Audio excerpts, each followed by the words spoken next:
صحبت اللہ والوں کی، صحبت اللہ والوں کی اللہ سے ملوا جاتی ہے، صحبت اللہ والوں کی اپنا رنگ دکھا جاتی ہے۔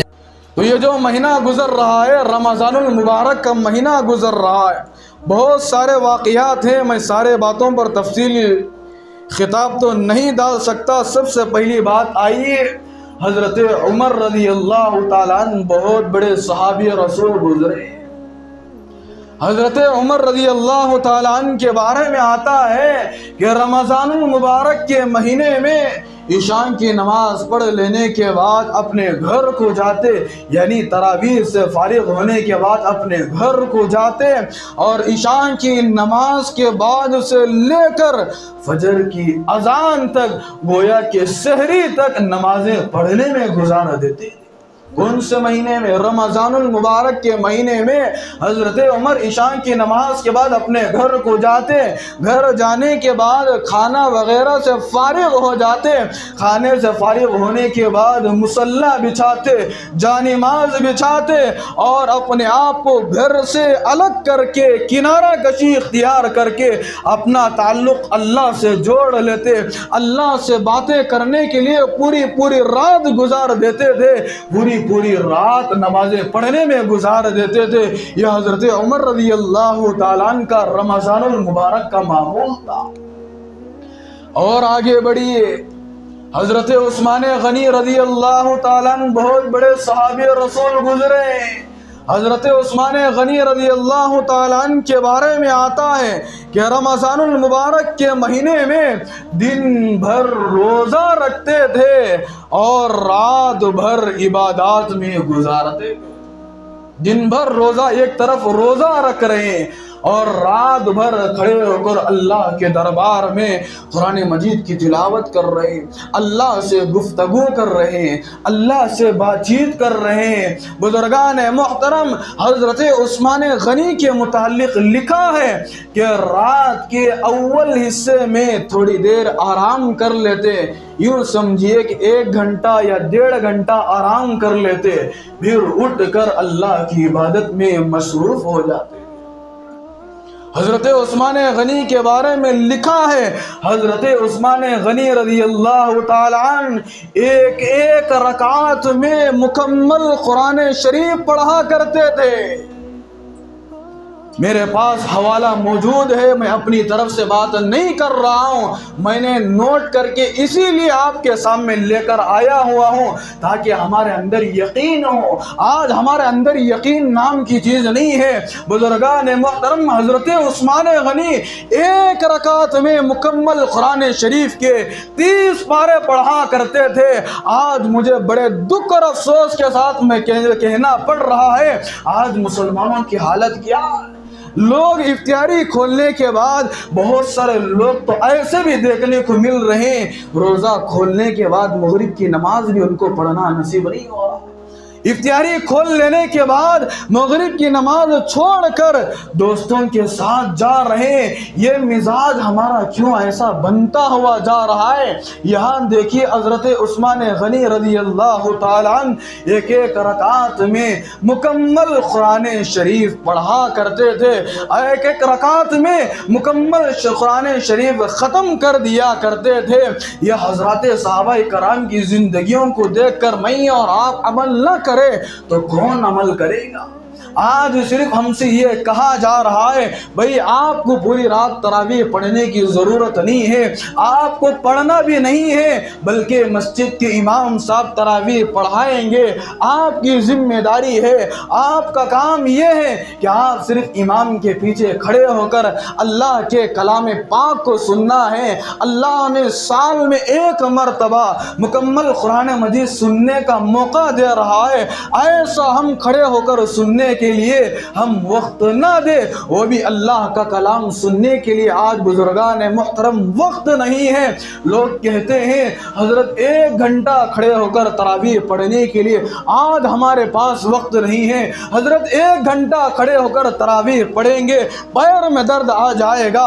حضرت 1 گھنٹہ کھڑے ہو کر تراویح میں قرآن مجید سنیں گے ہمارا ذہن منتشر ہو جائے گا۔ حضرت 1 گھنٹہ ہم کھڑے ہو کر تراویح پڑھیں گے ہمارا ذہن ایک جگہ پر قائم نہیں رہے گا۔ ہمارے ذہن میں کبھی دکان کے تعلق سے کوئی چیز آ رہی ہے، ہم تراویح میں کھڑے ہوئے ہیں، کوئی گھر کے متعلق کوئی چیز گھوم رہی ہے، حضرت ہم تراویح میں کھڑے ہوتے ہیں، کوئی ٹینشن آ جاتا ہے، 1 گھنٹہ ہم کھڑے ہو کر نہیں پڑھ سکتے۔ میں ان لوگوں سے پوچھنا چاہتا ہوں جو فروٹ کا بیپار کر رہے ہیں، اگر میرے ان جملوں سے آپ کو تکلیف ہوتی ہے میں معذرت چاہتا ہوں، معافی چاہتا ہوں۔ یہ شریعت کا مسئلہ ہے، یہ قرآن اور حدیث کا مسئلہ ہے، ہم لوگوں کی پرواہ کیا کرے؟ ارے جو اللہ کا وفادار نہیں بن سکا وہ کیا ہمارا وفادار بن سکے گا؟ رمضان المبارک کا مہینہ غفلت سے ایسے مسلمان کا گزر جائے تو سال کے 11 مہینے میں اس کی روزی کے اندر کہاں سے برکت آ سکتی ہے؟ سال کے 11 مہینے وہ کہاں سے سکون سے رہ سکتا ہے؟ سال کے 11 مہینے وہ کہاں سے اللہ کی مدد کو حاصل کر سکتا ہے؟ ارے یہ رمضان المبارک کا مہینہ اللہ سے لینے والا مہینہ ہے، یہ رمضان المبارک کا مہینہ ہم عبادت کے لیے فارغ ہو جانے والا مہینہ ہے، یہ رمضان المبارک کا مہینہ ہم اپنے کام و کاج کو کم کرنے والا مہینہ ہے، یہ رمضان المبارک کا مہینہ ہم اپنے کام و کاج کو چھٹی کر لینے والا مہینہ ہے، یہ رمضان المبارک کا مہینہ دوستوں کے ساتھ گھومنے والا مہینہ نہیں ہے، یہ رمضان المبارک کا مہینہ افطاری کھول لینے کے بعد کوئی شیواجی نگر جا رہا ہے، کوئی سٹی مارکیٹ جا رہا ہے، کوئی بازار جا رہا ہے، کوئی چیز خرید رہا ہے، کوئی شاپنگ کر رہا ہے، کوئی خرید و فروخت کر رہا ہے، کوئی بزنس کر رہا ہے۔ لوگ یہ کہتے ہیں، میرے کانوں میں یہ الفاظ پڑے ہیں، افسوس ہوتا ہے، لوگ کہتے ہیں کہ یہ رمضان المبارک کا مہینہ تو مال کمانے والا مہینہ ہے۔ تو ہے ایسے مسلمانوں پر، افسوس ہے ایسے مسلمانوں پر، لعنت ہے ایسے مسلمانوں پر جو رمضان المبارک کے مہینے میں یہ کہتے ہوئے نظر آ رہے ہیں یہ مال کمانے والا مہینہ ہے۔ میں ان لوگوں سے یہاں پر رک کر پوچھنا چاہتا ہوں، آپ مال کماتے کماتے آپ کی موت آ گئی، اللہ کے دربار میں کیا چہرہ دکھاؤ؟ اگر مال کماتے کماتے ایک تو رمضان المبارک کے تم روزے چھوڑ رہے ہو، دوسرا فرض نمازیں چھوڑ رہے ہو، تیسرا تراویح جیسی عظیم سنت کو چھوڑ رہے ہو، چوتھا اللہ کے کلام پاک کو سننے سے آپ محروم ہو رہے ہو، اور آپ کہہ رہے ہو کہ میرے پاس 1 گھنٹہ تراویح پڑھنے کے لیے وقت نہیں ہے۔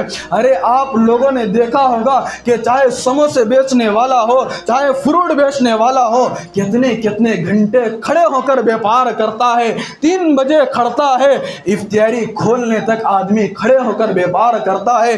کیا 3-4 گھنٹے جب یہ کھڑتا ہے کیا اس کے پیر میں درد نہیں آ رہا؟ کیا اس کے پیروں کے اندر درد نہیں آ رہا ہے؟ ارے وہاں کھڑنے پر آپ کو کوئی ثواب نہیں دیا جا رہا ہے، وہاں پر کھڑے ہو کر بیپار کرنے پر آپ کو کوئی اجر نہیں دیا جا رہا ہے۔ یہاں پر آئیے، حدیث پاک آپ اٹھا کر پڑھیے، حوالے موجود ہیں فضائل اعمال کے اندر، فضائل رمضان کے اندر ساری تفصیلات موجود ہیں۔ حضرت عثمان غنی ایک رکعت میں مکمل قرآن مجید ایک رکعت میں مکمل قرآن مجید پڑھا کرتے تھے۔ اس لیے بزرگان محترم، آج سے ہم بھی، یہ رمضان المبارک کا پہلا جمعہ ہے، رمضان المبارک کے اختتام تک کسی کے لیے چھٹی نہیں ہے، کسی کے لیے چھٹی نہیں ہے۔ مجھے بھی قرآن پڑھنا ہے، آپ کو بھی قرآن پڑھنا ہے، مجھے بھی تراویح پڑھنا ہے، آپ کو بھی تراویح پڑھنا ہے۔ ہم لوگوں کے ماحول کو دیکھ کر چینج نہیں کرنا ہے، ہم حضرات صحابہ کرام کی زندگیوں کو دیکھنا ہے کہ حضرت عثمان غنی رات کے کچھ حصے میں 1 گھنٹہ سو جاتے، پھر اٹھتے، مصلی بچھاتے، اللہ سے گفتگو کرنے کے لیے مشغول ہو جاتے تھے۔ اور آگے سنیے، حضرت شداد رضی اللہ تعالیٰ عنہ کے متعلق لکھا ہے کہ رات میں تراویح کے بعد اپنے گھر کو جاتے، اپنا بستر بچھاتے تاکہ تھوڑی دیر آرام کرے، اور پھر اس کے بعد اٹھ کر ہم اللہ سے باتیں کریں۔ بستر پر پر جیسے ہی لیٹتے پوری پوری رات کروٹیں بدلنے میں گزار دیتے تھے۔ پوری پوری رات حضرت شداد رضی اللہ تعالیٰ کبھی چین کی نیند نہیں سوئے، کبھی آرام کی نیند نہیں کرے، بستر پر لیٹے ہوئے ہیں اور کروٹیں ادھر سے ادھر بدل رہے ہیں، اور کہتے ہیں کروٹیں بدلتے ہوئے کہہ رہے ہیں اے اللہ، آگ کے ڈر نے میری نیند کو اڑا دیا کہ مرنے کے بعد میرا کیا ہوگا، میرا فیصلہ کیا ہوگا۔ ارے یہ صحابی رسول کا واقعہ ہے، حضرت شداد ہیں، کروٹیں بدل رہے ہیں، اللہ سے کہہ رہے ہیں اللہ جب سے میں نے آگ کے متعلق سنا ہے میری نیند حرام ہو چکی ہے، اللہ مجھے جہنم کی آگ سے بچا لیجئے۔ یہ حضرت صحابہ کرام کی حالت ہے۔ حضرت اسود بن یزید رحمۃ اللہ علیہ ان کے متعلق لکھا ہے کہ مغرب اور عشاء کے درمیان 15-20 منٹ میں کیا نیند ہوتی ہے، 15-20 منٹ آرام کر لیتے، پھر اس کے بعد پوری پوری رات عبادت میں مصروف ہو جاتے۔ اور آگے سنیے، حضرت سعید ابن مسیب رحمۃ اللہ علیہ جو مشہور محدث گزرے ہیں، ان کے متعلق فضائل اعمال کے اندر لکھا ہے، توجہ چاہتا ہوں، 50 سال تک انہوں نے عشاء کے وضو سے فجر کی نماز پڑھا۔ کتنے سال تک؟ ارے بولو بھائی، 50 سال تک کوئی معمولی عرصہ ہے؟ 50 سال تک کوئی معمولی لمحات ہے؟ حضرت سعید ابن مسیب عشاء کے وضو سے فجر کی نماز جماعت کے ساتھ 50 سال تک انہوں نے پڑھی۔ کیا ان لوگوں کے اندر تقویٰ ہوگا، کیا ان لوگوں کے اندر اللہ کی عبادت کرنے کا شوق اور جذبہ ہوگا۔ اور آگے سنیے بزرگان محترم، حضرت سعید ابن مسیب رحمۃ اللہ علیہ پوری پوری رات ایک تو عبادت میں گزار رہے ہیں، اور صبح میں اللہ سے یہ کہتے ہیں، یہ دعا کرتے ہیں اے اللہ میں اس قابل تو نہیں ہوں کہ میں آپ سے جنت مانگ سکوں۔ کون کہہ رہے ہیں؟ یہ حضرت سعید ابن مسیب کہہ رہے ہیں پوری رات عبادت میں گزری ہے، پوری رات مصلی پہ کھڑے ہوئے ہیں، پوری رات اللہ سے باتیں کر رہے ہیں، پوری رات نمازیں پڑھنے میں گزار رہے ہیں، اور جب صبح میں تہجد کا وقت ہوتا ہے اللہ سے روتے ہوئے کہتے ہیں اے اللہ میں اس قابل تو نہیں ہوں کہ میں آپ سے جنت مانگ سکوں، اللہ میری چھوٹی سی درخواست ہے، اللہ چھوٹی سی گزارش ہے کہ آپ مجھے جہنم کے عذاب سے بچا لیجیے۔ اللہ ایک چھوٹی درخواست ہے کہ مجھے آپ جہنم کے آگ سے بچا لیجئے، جہنم کے عذاب سے بچا لیجئے۔ یہ پوری رات عبادت کر کے بھی اللہ والے ڈرا کرتے تھے۔ اور آگے بڑھیے، حضرت قتادہ رضی اللہ تعالیٰ عنہ کے بارے میں آتا ہے کہ رمضان المبارک کے ہر 3 دن اور رات میں ایک قرآن شریف ختم کیا کرتے تھے۔ گویا کہ 3 دنوں میں، گویا کہ 3 راتوں میں حضرت قتادہ رضی اللہ تعالیٰ عنہ یہ قرآن شریف ختم کیا کرتے تھے۔ اور ایک بات حضرت علماء نے لکھا ہے کہ آخر عشرے میں، گویا کہ رمضان المبارک کے آخری 10 دنوں میں ایک ایک رات میں ایک قرآن شریف پڑھا کرتے تھے، ایک ایک رات میں ایک ایک قرآن شریف مکمل کیا کرتے تھے۔ اور آگے بڑھیے، حضرت امام اعظم ابو حنیفہ رحمۃ اللہ علیہ کے متعلق آپ نے سنا ہے کہ 40 سال تک انہوں نے عشاء کے وضو سے فجر کی نماز پڑھا ہے، تاریخ اسے انکار نہیں کر سکتی۔ لوگوں نے پوچھا حضرت آپ نے عشاء کے وضو سے فجر کی نماز آپ نے وضو کے ساتھ کیسے پڑھی؟ حضرت امام اعظم ابو حنیفہ رحمۃ اللہ علیہ نے فرمایا کہ یہ قوت کس طرح حاصل ہوئی؟ اللہ کے ناموں کے طفیل ایک مخصوص طریقے پر میں نے دعا کی تھی، اللہ نے میری اس دعا کو قبول کر لیا۔ یہ اللہ کی توفیق سے ہو رہا ہے، یہ اللہ کے فضل سے ہو رہا ہے، ورنہ میرے اندر اتنی ہمت اور طاقت نہیں ہے کہ میں عشاء کی نماز وضو کے ساتھ پڑھوں اور اسی وضو سے اور میں فجر کی نماز پڑھوں۔ یہ میرے بس کی بات نہیں ہے، یہ تو اللہ کا فضل ہے۔ اور آگے سنیے بزرگان محترم، قرآن شریف حضرت امام اعظم ابو حنیفہ رحمۃ اللہ علیہ قرآن شریف پڑھتے تو اتنا روتے کہ ان کی آنکھوں سے آنسوؤں کا سمندر بہہ جاتا۔ پڑوسیوں میں رہنے والے لوگوں تک حضرت امام اعظم ابو حنیفہ کے رونے کی آواز جاتی۔ پڑوس میں رہنے والے لوگ حضرت امام اعظم ابو حنیفہ سے آ کر کہتے، اے امام اعظم ابو حنیفہ اب تو بس کرو، تم کتنا اللہ کے خوف سے روتے ہو۔ پوری رات حضرت امام اعظم ابو حنیفہ رو رہے ہیں۔ ایک مرتبہ ایسا ہوا، رات میں نماز پڑھ رہے ہیں، قرآن مجید کی یہ آیت پر پہنچتے ہیں، سورہ قمر کی آیت ہے، بل الساعۃ، اس آیت پر پہنچتے ہیں، حضرت امام اعظم ابو حنیفہ رحمۃ اللہ علیہ زار و قطار رونے لگتے ہیں۔ اتنا روتے کہ ان کے آنکھوں سے آنسو نکلتے ہوئے یہاں پر گال کے اوپر روزن پڑ جایا کرتے تھے۔ اللہ کے خوف سے اتنا رویا کرتے تھے۔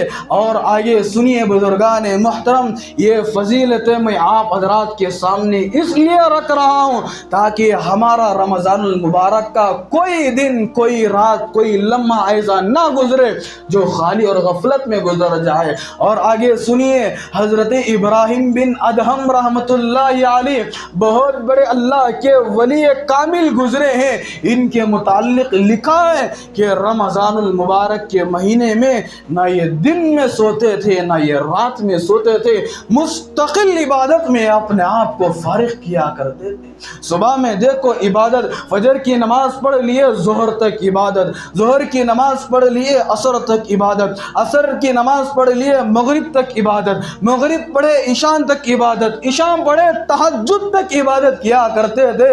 حضرت ابراہیم بن ادہم رحمۃ اللہ علیہ نہ کبھی دن میں سو رہے ہیں نہ کبھی رات میں سو رہے ہیں، ان کو اس بات کی فکر ہے آج رمضان المبارک کا مہینہ مل گیا ہے، کیوں نہ ہو کہ ہم اپنی زندگی کا یہ رمضان آخری رمضان سمجھے۔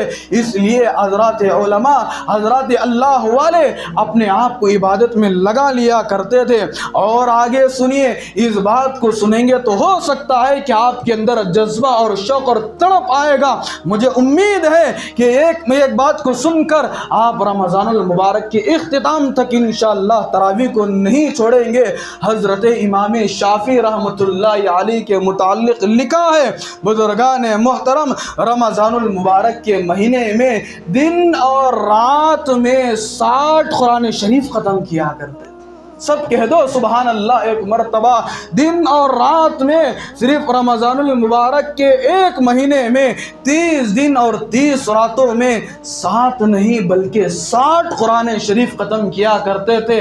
آج مجھے کوئی تاریخ میں کوئی نوجوان ایسا بتاؤ، میں 60 قرآن شریف کی بات نہیں کروں گا، میں 60 قرآن شریف کی بات نہیں کروں گا، چلو میں 3 قرآن مجید کی بات نہیں کروں گا، ایسا نوجوان مجھے اپنے محلے کے اندر دکھاؤ جو رمضان المبارک میں صرف ایک مرتبہ اللہ کا کلام ختم کر رہا، ایک مرتبہ اللہ کا کلام ختم کر رہا ہو۔ کوئی نوجوان مجھے ایسا بتاؤ، کیوں ہمارے اندر ایسے جذبے نہیں آ رہے ہیں؟ بزرگان محترم اور بھی واقعات بھرے پڑے ہوئے ہیں، یہ واقعات ہم صرف سن کر یہاں پر مسجد میں رکھ کر جانے کا نام نہیں ہے، بلکہ ہم اپنی زندگیوں کے اندر داخل کرنا ہے، بلکہ ہم اپنی زندگیوں کے اندر ان چیزوں کو عمل میں لانا ہے۔ یہ رمضان المبارک کا مہینہ بزرگان محترم غفلت میں نہ گزارے، اللہ کے لیے غفلت میں نہ گزارے۔ اور ایک بات مجھے سننے پر بڑا افسوس ہوا، ایک صاحب نے مجھ سے پوچھا، بلکہ وہ اچھے ہٹے کٹے ہیں، صحت مند ہے، نوجوان ہیں، انہوں نے پوچھا کہ حضرت میں روزہ نہیں رکھ سکتا، روزے کے بدلے میں کیا دوں؟ کیا فائدہ اسی جان کا؟ آپ صحت مند ہونے کے باوجود، آپ اٹے کٹے ہونے کے باوجود، آپ کے جسم کے اندر 6 پیکس والی باڈی موجود ہے، لیکن آپ رمضان المبارک کے 30 روزے نہیں رکھ سکتے۔ ارے اس سے بڑا بد نصیب انسان کون ہو سکتا ہے؟ رمضان المبارک کے روزے رکھنے سے کتنے فائدے ہیں، کبھی آپ حضرات علماء سے پوچھئے، تراویح پڑھنے سے سے کتنے فائدے ہیں، بلکہ میرے پاس ہمارے ایک ساتھی نے ایک ویڈیو بھیجا، اتنا خوش ہوا اس ویڈیو کو دیکھ کر، اتنی تسلی ہوئی، میں نے دل میں ارادہ کر لیا کہ کاش اللہ سے یہ میں نے دعائیں کی، اللہ سال کے 11 اور 12 مہینے اگر آپ تراویح سنت قرار دیتے تو ہم ضرور پڑھنے کے لیے تیار ہو۔ تراویح پڑھنے سے آدمی کبھی رکوع کر رہا ہے، کبھی سجدہ کر رہا ہے، کبھی قیام کر رہا ہے، مسلسل تراویح پڑھتا ہے، اس کے جسم کے اندر کتنے فائدے ہیں۔ ایک ڈاکٹر صاحب نے اس کی ویڈیو بنا کر یہ واٹس ایپ کے اندر شیئر کیا ہے۔ اسی لیے بزرگان محترم، ہم رمضان المبارک کا مہینہ ہمیں مل گیا ہے، ہم حضرات صحابہ کرام کے عبادات پر نقش قدم پر چلتے ہوئے ان کی طرح عبادات میں لگانا ہے۔ ہاں ہم ان کی طرح تو نہیں کر سکتے، ہاں ہم اللہ نے جتنی طاقت اور ہمت دیا ہے، اپنی طاقت کے بقدر، اپنی ہمت کے بقدر اللہ نے جتنا موقع دیا ہے، رات میں نمازوں میں گزاری ہے، دن میں تلاوتوں میں گزاری ہے، ذکر و اذکار میں گزاری ہے۔ بزرگان محترم، یہ رمضان المبارک کا مہینہ جیسا ہم گزاریں گے، سال کے 11 مہینے اللہ پاک ویسے عافیت کے ساتھ گزاریں گے۔ اللہ پاک سے دعا فرمائیں، اللہ پاک مجھے اور آپ کو جتنے باتیں بتائی گئی، سنائی گئی، ان تمام باتوں پر عمل کرتے ہوئے رمضان المبارک کے مکمل روزے رکھنے کی ہم سب کو توفیق عطا فرمائے، اور تراویح بھی مکمل ادا کرنے کی ہم سب کو توفیق عطا فرمائے۔ اللہ پاک ہم سب کو نیک بندوں میں ہمارا شمار عطا فرمائے۔ اللہ پاک ہم سب کو رمضان المبارک کی صحیح قدردانی کرنے کی ہم سب کو توفیق عطا فرمائے۔ اللہ پاک ہم سب کو خاص طور پر رمضان المبارک کے مہینے میں گناہوں سے دور رہنے کی ہم سب کو توفیق عطا فرمائے۔ آمین وآخر دعوانا ان الحمدللہ رب العالمین۔ صحبت اللہ والوں کی، صحبت اللہ والوں کی، اللہ سے ملوا جاتی ہے، صحبت اللہ والوں کی اپنا رنگ دکھا جاتی ہے۔